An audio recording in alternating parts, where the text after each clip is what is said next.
Hello, everybody, and welcome to the A Little Bit More podcast with Pastor Kevin. I'm your host, Lee, and we are here once again talking about Sunday service and what you didn't have time for, because you do a lot of prep for these things, and we don't want that beautiful knowledge to go wasted into the abyss of your mind.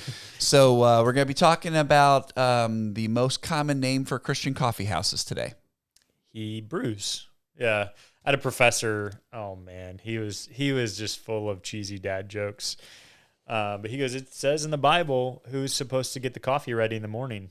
And we're like, oh, where does it say that? He goes, Hebrews. I'm like, okay, come on, bro. Come on, bro. Yeah, when it was time for exams, he goes, I saw that Kohl's is running a Saturday sale. If you guys need an extra day of the week, you can get a Saturday on sale. I'm like, bro, just chill out. But he was one of the nicest guys ever, but he just had awesome. These jokes. Well, yeah. Well, when you think in your own mind you're funny, I do this all the time to myself. I'm my best critic. I laugh at myself all the time. Yeah. So in my mind, then I'm telling myself, you are funny. And I say, thanks. and so I keep telling myself jokes. So is it always in your mind, or do you say it out loud? Well, my wife is taught me over the years not to say everything that's on my mind. Yeah. So I say a lot of things, and then sometimes I don't say them, but later I will say to my wife, just FYI, I was going to say this to the waitress because it would have been super funny, but I didn't. But I need to get it out. And I'll test it with her. Yeah. And she said, well, that was funny. I'm like, well, shoot, that would have been a good one. Yeah. So it was a couple Sundays ago. Bray was riding home with me from church, and I don't even know what it was. I was working something out in my mind, and I didn't realize I was talking out loud. And Bray goes, who are you talking to? And I go, oh, I'm talking to myself. I love that you have that kid in your life. Next day, we were running errands uptown, and I did it again. He goes, Dad, seriously, who are you talking to? Like, it was like he remembered the conversation. He was like, bro, like, I'm stop. in the back seat if you need to talk to somebody. I'm right here. Yeah. So I guess now I'm very, like, self-aware that I talk to myself. I didn't even realize it, and I'm like, how often do I do that? Apparently a lot. 2 days in a row. So no, we were in Hebrews chapter 3, and what I want to focus on is verse 3 through verse 6. But it's really fascinating. I mean, there's so much in Hebrews. Do you know who wrote Hebrews? No one does. That's a trick question, Kevin. I was going to see what you came I up had with. Bible classes in school. Yeah. There's some thoughts. People have thoughts, but oftentimes thoughts are based on different elements of, pieces left of clues here and there, which could lead you one direction or another. But there's no real way for us to definitively know. Yeah, no one signed at the end from Paul or from the whoever. Easy one, a lot of people say it's Paul, but there's a lot of clues that it maybe wasn't Paul. Mm-hmm. It's kind of Paul-like. But there's Polish, but there's a little polished. But it's I don't know. But it's still God's word, and for sure, amazing. It's amazing. Well, all of the hyperlinks too, and so those are a couple of things that I want to look at today. So specifically in verses 3 through 6, there is 6 times he uses this one English word. I mean, we obviously. We translated it into English, but he uses the word house 6 different times in verses 3 through 6. That's an interesting observation. But he's really trying to hit an idea, or she, I guess. I mean, maybe she wrote this, but the word house is used 6 times. So it's the people of God, not the building. And so trying to get that way of thinking out, that it's not... The worship is not necessarily just done in the building. So we've been through the series, Work is Worship, and what does it mean to be a holistic person, right? It's not, the pinnacle of your faith shouldn't just be Sunday morning. But if you look at verse 3, Jesus has been found worthy of greater honor than Moses, just as the builder of a house has greater honor than the house itself. And that's really fascinating because we, even throughout this series, we've talked about work is supposed to be an expression of the way in which God has designed us. And it's this latreia. It's this service and worship that's set apart just for God alone. But sometimes if we're not careful, we will actually worship work. We are worshiping work. Not that work is worship. We're worshiping work. It's why people get labeled workaholics or whatever else. It's let's take one more shift. Yeah. I got to work a couple more years so I can be secure in my retirement. I can do this. And so it becomes about you rather than this expression. And you hinted on this several times during this sermon series, and we can talk about it a little bit more now, is the identity factor. Yeah. I think it's gigantic because this applies not just to work, but about all aspects of your life. As a mother or a father, sometimes your identity is so much tied up into like your kid that when they go off to college, a lot of people my age are finding themselves lost. Yeah. Yeah. So you hit it right on the head. So these are verses that we didn't really get to on Sunday, but for every house is built by someone, but God is the builder of everything. So oftentimes we take credit like, that's my work. That's my stuff. That's my time. No, he's the creator of all things, and he is enough. We oftentimes say that, Christ is enough.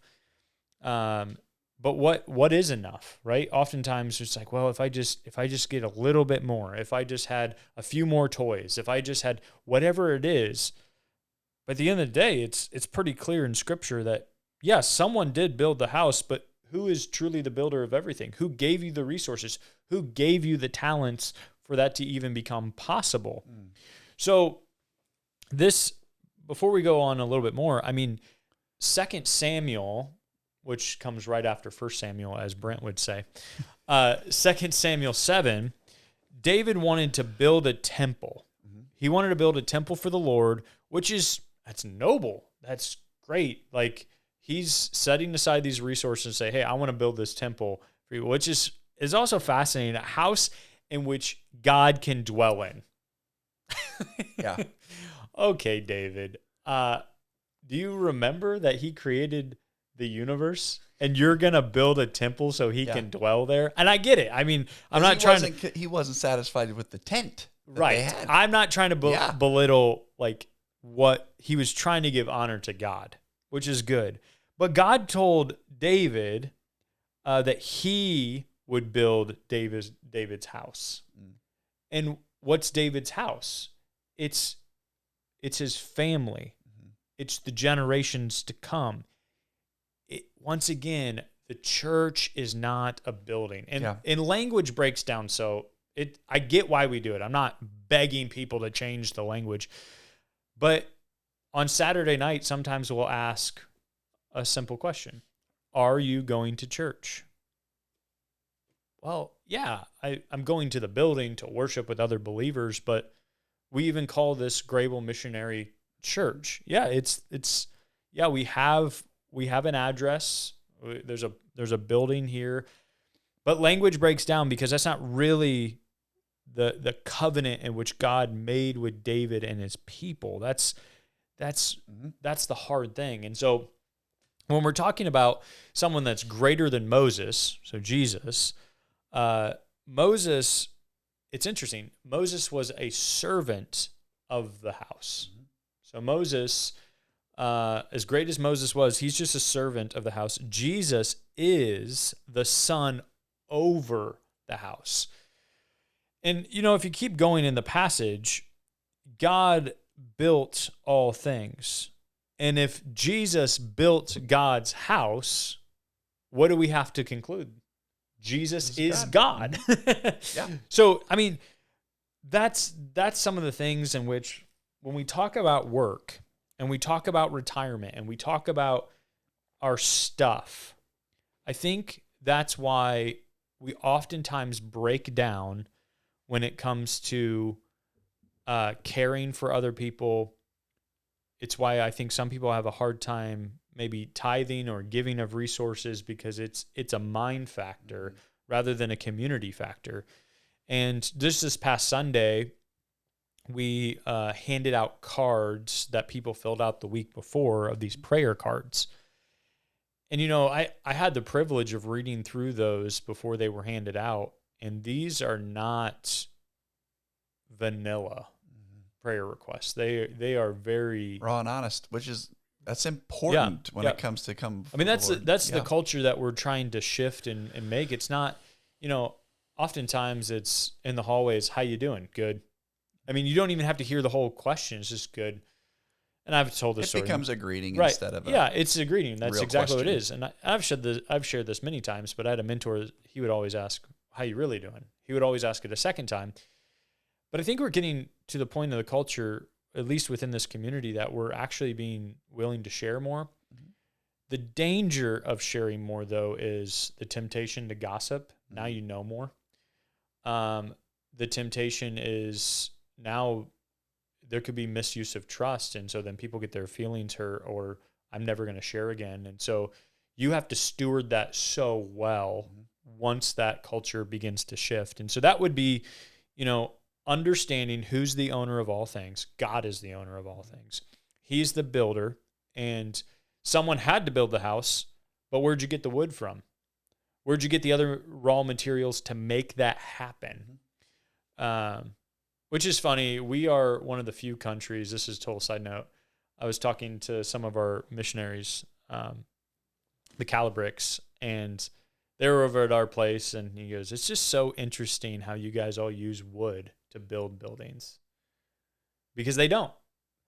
There's no... Like block or brick or yeah, what are they? It's all of that. So he goes, all Americans, they use wood. And I'm like, yeah, I guess I don't really think about that much. And he goes, yeah, your structures just won't be around as long as ours. And I'm like, oh, yeah, I guess. But we're also a tear down and rebuild type of society, too. Like, even, 250 years, like, very few structures have been around that long, right? Mm-hmm. Most structures, like you'll watch, will tear down neighborhoods just to build new. Yeah. So I don't know. It's just fascinating. Someone built it, but going back to the point that God is the owner of all things. He's the owner, and we got to continue to come back to that. So is your work worship?